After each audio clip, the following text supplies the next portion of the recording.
everyone, I'm Eileen Hull and I am here in the CraftStash studios and I'm going to show you how to put together a new die. It's called the House Ornament and we're going to be using Sizzix mat board. You can use anything that will cut that's about 1/16 of an inch.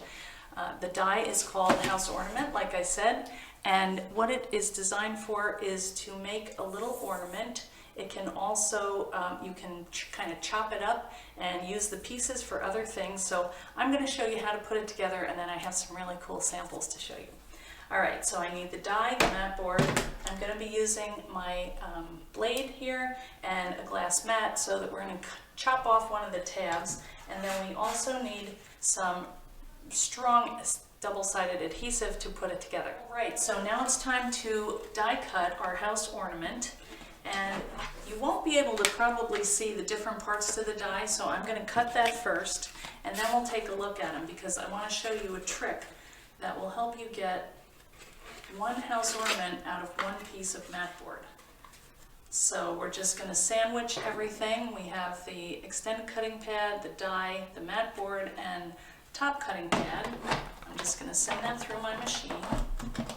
If you hear cracking noises, that's totally fine. It's supposed to do that. It's doing its work. So let's take this apart and you can see what we have here. Alright, we have these cute little house shapes and then this piece here. Now this is going to be basically the body of our house. We're going to need to cut two of these so it goes around the corner. So if we want to take this out of one piece of mat board, we're going to take our other piece and we're going to line it up in a different way. We're going to kind of go over this piece on the die. I'll show you, hang on. And don't forget to make sure you dig these out because after a while they're going to get stuck in your die, so make sure you get your die pick and just take that out. So what we're going to do is we're going to flip this over. The part that we want is basically that much. We only need one flap at the bottom.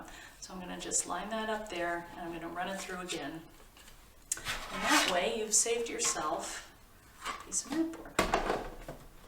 You can make these for Christmas ornaments. I think they'd be really cute with like a, sorry, at a weird angle here. Okay. I think they'd be cute with like a little LED light in the bottom. And put them on the tree or make a little Christmas village.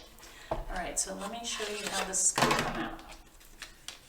So all we're going to do is we're going to take our glass mat and trim that little piece off.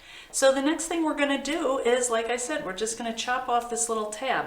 So I'm working on a glass mat. You could use a self-healing mat. Just make sure you have a sharp blade. And you're just going to basically put your blade in the little ditch here and you're going to chop off this piece because we don't need it. This is the floor of the house. You don't need two of those. Okay, so we have that all taken care of. Now we're going to go ahead and we're going to score on all of these fold lines.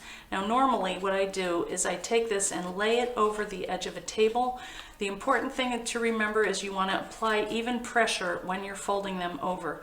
If you don't, if you folded it over here, you might split over here. Mat board is made up of layer on layer on layer of paper, and that can split if you're not careful. So just make sure you fold over on all the score lines, and then let's do that on both pieces. You can pop out your little windows. And then we're just going to put it together. It goes together really quickly. And here's our floor. Okay. And you can cover this with paper, you could paint it, stencil it, stamp it, whatever you want to do with it. Now, on most scoreboard dies, you would always score with the fold. On this one, in order to make this little notch stick up, you're going to fold against how it should go, which kind of drives me crazy, but it makes the whole thing work. So we're going to fold that back this way. We're going to do that on both of them. And that's how we're going to attach our little ribbon or closure, whatever we want to do there. So the next thing we're going to do is we're just going to apply our tape. So let me get this. You want to have a nice strong tape so that these seams will stay together because mat board is thick and it kind of wants to spring apart. So one of the things that I started doing with this die is I will take it and wrap it around like this instead of doing it flat, and it kind of gives a little more strength to the shape of it. So I'm just going to kind of stand that up and bring it over like that, and then down. Because when we make our box, that's what it will look like. Plus, you don't have to cut on the edge. So we're just going to trim this off, and we're going to do the same with the other piece. And you could use glue, then you have a little bit more time to let it set up. You could use hot glue. I kind of don't like to use that because it adds bulk to the seams, so I mostly use the adhesive. All right, so there we go. I'm also going to add one little tab of glue down here. Now, something you could do if you didn't like all these seams, you can take your mat board and peel it away and then put your adhesive on, and that just reduces some of the bulk at the corners. But for today, we're just going to leave it like this. All right, so now we have all our little corners. We have all of our tabs taped up, and I'm just going to take these off. Probably a die pick would be better. One of the trick that I found is if you start releasing the tape in the middle, it kind of helps it come off a little bit easier. Or a die pick. All right, now we're just going to join these together. So we're going to match up our tabs and seams here and just put it together.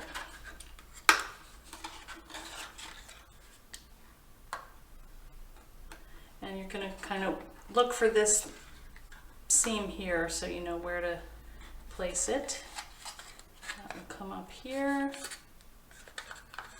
This will fold in, have that, and then this kind of folds in. And if you have rubber bands or clips, that's sometimes handy to have. You might want to reinforce this with glue. These are pretty strong. These folds just want to go where they want, so once you get them set, that's good. And then you can also reinforce with a little bit of twine or jute, whatever you want there. And then the last thing you would do is your tab at the bottom. Now, if this is a case where you wanted to put the little light in here, then I would leave this plain and just kind of tuck it in. It will sit just fine without the glue, the adhesive, but we'll do that today. So there you go, that's your little box. And then you also have these adorable little tags, which can either hang on the box here. Now I will have to reinforce that, or put a tie, and you can punch a hole and kind of tie these on. I was thinking these pieces would be really cute for a little book. So here are some samples of the house ornament, and they're kind of fancied up. This one has this cute little butterfly on here. She has taken some stencil paste, texture paste, and then put embossing powder on the top so it kind of shimmers, really cool. And she tied it with some twine, very cute. Here's another one. Now this one I like because she used the journaling cards leaves set and used that as kind of shingles on her roof, and added just a charm and a little touch of greenery, and again with the brick stencil and some nice embossing powder to look like snow. I love that one.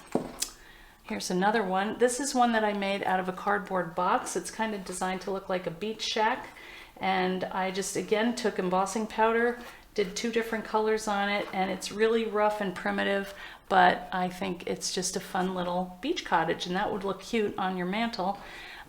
This one here, this is really cool, and let's fix the charm here.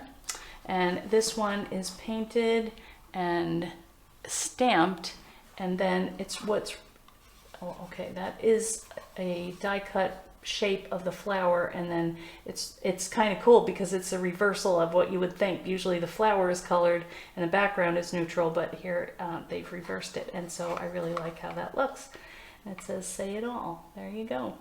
And then one more. This is my house. I live in a brick house in Virginia, and so I designed one to work with the colors of my house. So I thought this would be a really cute little Christmas ornament from the Hulls that I was gonna write up here, or 2019, or you could just do one each year and kind of design it in a different way and put a different date on. This is just an extra piece, but I used that little cutout for the door. Thanks for watching, everyone. If you're interested, you can find these dies at CraftStash.